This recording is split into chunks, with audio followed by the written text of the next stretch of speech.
అందరికీ నమస్కారం. నేను మీ doctor Ramesh, surgical gastroenterologist, Anu hospitals, Vijayawada.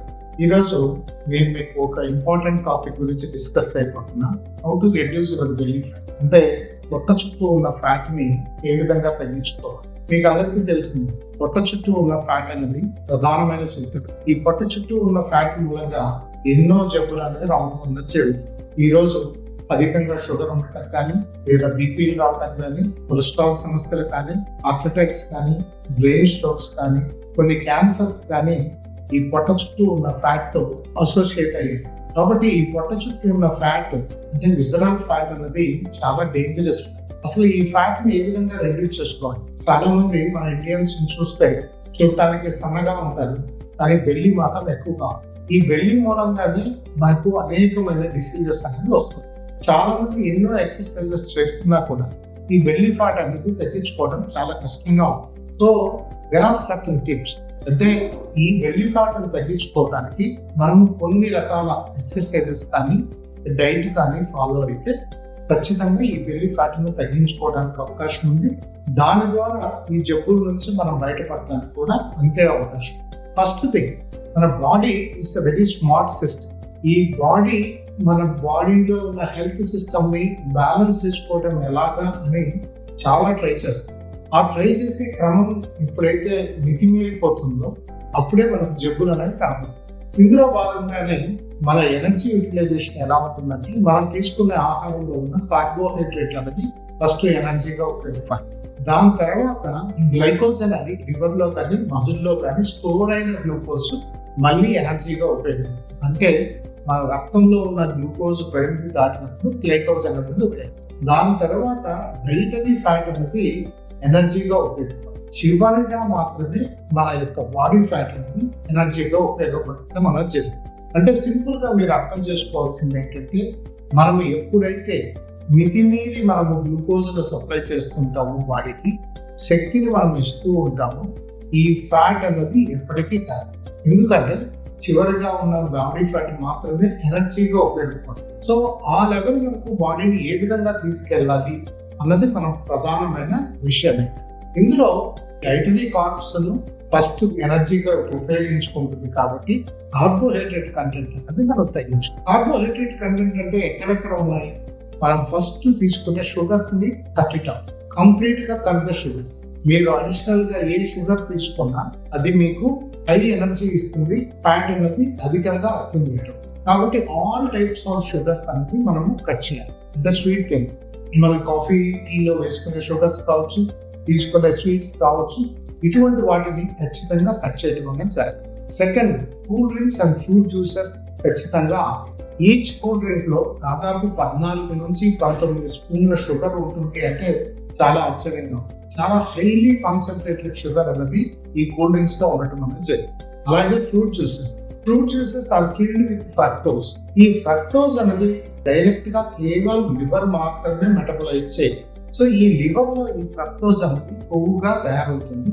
ఆ కొవ్వుగా తయారైనప్పుడు మన బాడీలో ఇన్సులిన్ అనేది ఎఫెక్టివ్ గా పనిచేయకపోవడం జరగడం వల్ల అగైన్ ఫ్యాట్ అనేది అక్యుములేట్ అవుతుంది. కాబట్టి ఖచ్చితంగా కూల్ డ్రింక్స్, ఫ్రూట్ జ్యూసెస్ ఖచ్చితంగా అవాయిడ్ చేయాలి. ఫ్రూట్స్ యాజ్ ఎ హోల్ గా మీరు తీసుకుంటే దాంతో పాటు ఫైబర్ అనేది ఉంటుంది కాబట్టి మనకి ఎనర్జీ అనేది ప్రాపర్ గా యూటిలైజ్ అవుతుంది తప్ప ఫ్రూట్ జ్యూసెస్ గా ఎప్పుడు తీసుకోకూడదు. ఫ్రూట్ జ్యూసెస్ చాలా హెల్తీ జ్యూసెస్ అని అనుకుంటాం, కానీ ఫ్రూట్ జ్యూసెస్ అనేది చాలా హార్మ్ఫుల్ అన్నది మనం తెలుసుకోవాల్సిన.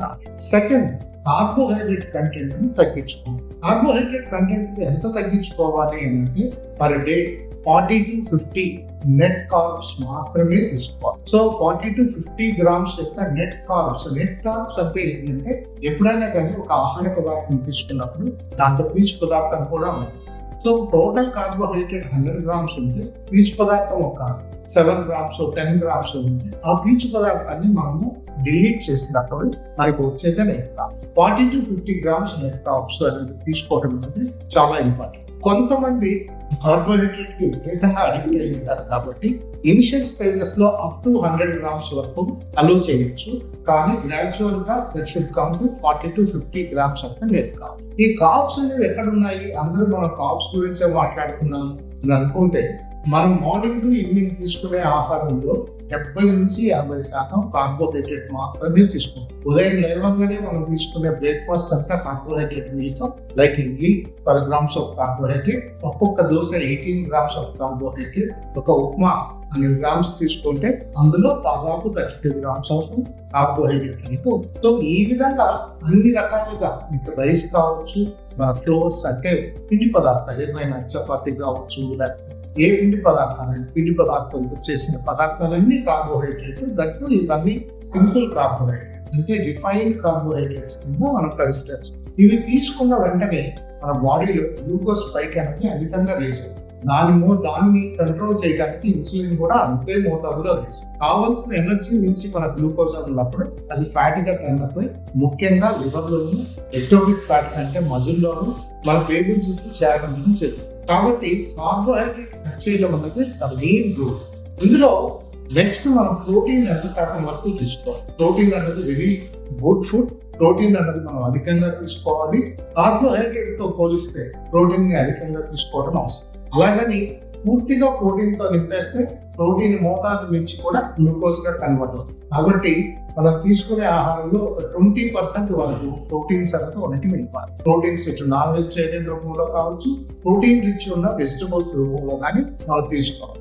Next, replace rest of the thing as a fat. మీరు వింటున్నది నిజమే. దాదాపు 25% వరకు ప్రోటీన్, కార్బోహైడ్రేట్స్ రూపంలో పోతే 60 to 75% మనం గుడ్ ఫ్యాట్స్ తో ఫిల్ చేయగలిగినప్పుడు మన ఫ్యాట్ బర్నింగ్ అనేది చాలా అధికంగా ఉంటుంది.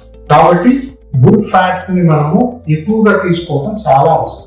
ఎప్పుడైతే డైటరీ ప్యాటర్న్ లో ఎలా ఉండాలంటే 5% to 10% కార్బోహైడ్రేట్ ఉంటే 15 to 20% ప్రోటీన్ ఉంటే రెస్ట్ ఆఫ్ ద థింగ్స్ అనేది ఫ్యాట్ గా తీసుకోవడం అనేది చాలా ఇంపార్టెంట్. దాని తర్వాత ఎక్సర్సైజెస్. చాలా మందికి చాలా అపోహలు ఉన్నాయి ఈ ఎక్సర్సైజెస్ విషయంలో. ఎటువంటి ఎక్సర్సైజెస్ చేయాలి, ఏ విధంగా చేస్తే బెల్లీ ఫ్యాట్ తగ్గుతుంది, ఏ విధంగా చేస్తే నా డయాబెటీస్, హైపర్ టెన్షన్ కంట్రోల్ వస్తుంది అనే దానికి చాలా మందికి చాలా రకమైన కన్ఫ్యూజన్స్. మనం జిమ్స్ లో చేరినప్పుడు ట్రైనర్స్ మన చేత విగరస్ ఎక్సర్సైజెస్ చేపిస్తాం. దాని ద్వారా త్వరగా మస్కులర్ ఇంజురీస్ రావడం కానీ లేదా ఇంకొక మస్కులర్ స్ట్రెయిన్ రావడం కానీ, ఆ విగరస్ ఎక్సర్సైజెస్ మూలంగా మనలో ఉన్న అపటైట్ పెరిగి మళ్ళీ అధికంగా తినడం కానీ చాలా సార్లు జరుగుతుంది. కాబట్టి మన ఎక్సర్సైజెస్ మెథడ్స్ కూడా తెలుసుకోవడం చాలా important. Aerobic exercises, anaerobic exercises, hit అని 3 రకాలుగా మనం ఎక్సర్సైజెస్ డివైడ్ చేసుకుంటాం.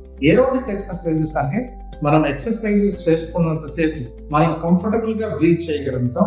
ఆక్సిజన్ అన్నది మనకు బాడీకి అందగలుగుతాం.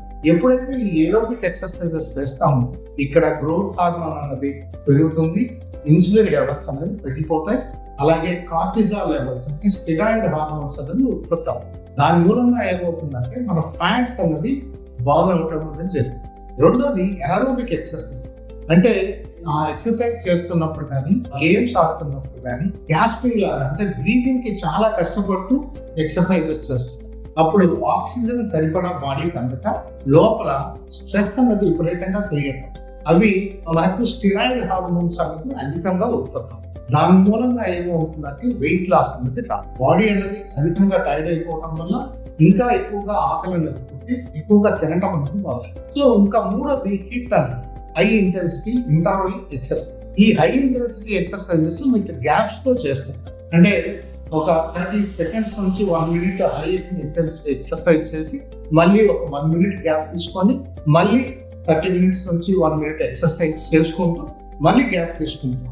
ఇటువంటి హిట్ ఎక్సర్సైజెస్ మూలంగా మనకు గ్రోత్ హార్మోన్ అధికంగా పెరుగుతుంది, కార్టిజాల్ లెవెల్స్ అంత ఎక్కువగా రైజ్ అవ్వదు, ఇన్సులిన్ కూడా తగ్గుతుంది. కాబట్టి ఇందులో మనం ఈ యొక్క బెల్లీ ఫ్యాట్ తగ్గించుకోవాల్సింది అంటే మనం చూస్ చేసుకోవాల్సిన exercises aerobic exercises like walking, ముఖ్యంగా బ్రిస్క్ వాకింగ్ లాంటిది, లేదా స్లో జాగింగ్ కానీ, మూడోది వచ్చిందేమో ఈ బైకింగ్ కానీ, స్విమ్మింగ్ కానీ, ఇటువంటివి చాలా ఇంపార్టెంట్. అలాగే ఈ హిట్ ఎక్సర్సైజెస్ వారంలో 2 సార్లు చేయటం మూలంగా బ్యాలెన్స్ అవడం అనేది జరుగుతుంది. మనం గ్రోత్ హార్మోన్ అధికంగా పెంచుకోగలుగుతాం, అలాగే మన యొక్క ఇన్సులిన్ లెవెల్స్ ను కూడా తగ్గించుకోగలుగుతాం, స్టెరాయిడ్ హార్మోన్స్ అత్యధికంగా ఉత్పత్తి చేయాలి. సో దీని మూలంగా ఏమవుతుందంటే ఫ్యాట్ అనేది బర్న్ అవడానికి ఎక్కువ అవకాశం. ఇంకా థర్డ్ థింగ్ వచ్చింది, మనం తీసుకునే దాంట్లో ఇప్పుడు డైట్ గురించి చెప్పారంటే ఇందులో ఇంటర్మీడియట్ ఫాస్టింగ్ గురించి మీరు వినే ఉంటారు, అలాగే కీటో డైట్ గురించి వినే ఉంటారు, లో కార్బ్ డైట్ గురించి కూడా వినే ఉంటారు. ఇంటర్మీడియట్ ఫాస్టింగ్ లేదా రెస్ట్రిక్టెడ్ ఫీడింగ్ అనేది చాలా హెల్ప్ఫుల్ గా ఉంటుంది. అంటే మన బాడీలో గ్లూకోజ్ లెవెల్స్ తగ్గించడం, దాని ద్వారా ఇన్సులిన్ లెవెల్స్ తగ్గించడం, నెక్స్ట్ ఫ్యాట్ అనేది ఎనర్జీగా బర్న్ అవడం మూలంగా వెయిట్ లాస్ కావడానికి చాలా ఎక్కువ అవకాశం. అలాగే కీటో డైట్ అంటే ఇందులో కార్బ్స్ అనేది కంప్లీట్ గా అవాయిడ్ చేసి ప్రోటీన్ ఫ్యాట్స్ పైన డిపెండ్ అవడం వల్ల మనకి ఏంటంటే లోపల కీటోన్స్ అనేవి మనకు అనదర్ సోర్స్ ఆఫ్ ఎనర్జీ లాగా ఉపయోగపడతాయి. అవి ఉత్పత్తి అవడం వల్ల కూడా ఫ్యాట్ బర్నింగ్ అనేది చెప్తుంది. ఇంకోటి లో కార్బ్ డైట్, కీటో డైట్ కాకుండా పూర్తిగా కీటోన్స్ పైన డిపెండ్ కాకుండా కార్బోహైడ్రేట్ కంటెంట్ బాగా తగ్గించుకొని తినడం అనేది ఇంకొక పద్ధతి. సో ఇంటర్మీడియట్ ఫాస్టింగ్ కానీ, టైం రెస్ట్రిక్టెడ్ ఫీడింగ్ కానీ, లేదా కీటో డైట్ కానీ, లో కార్బ్ డైట్ కానీ మనం ఎక్సర్సైజ్ తో కంబైన్ చేసుకోవాలంటే you will burn the fat. మనం బెల్లీ ఫ్యాట్ ని బర్న్ చేసుకోవాలంటే these are all the key steps అన్నమాట. ఈ కీ స్టెప్స్ తీసుకుంటే మనం బెల్లీ ఫ్యాట్ ని శుభ్రంగా బర్న్ చేసుకొని మనం ఈ మెటబాలిక్ సిండ్రోమ్స్ నుంచి బయటపడడానికి ఎక్కువ అవకాశం. Thank you.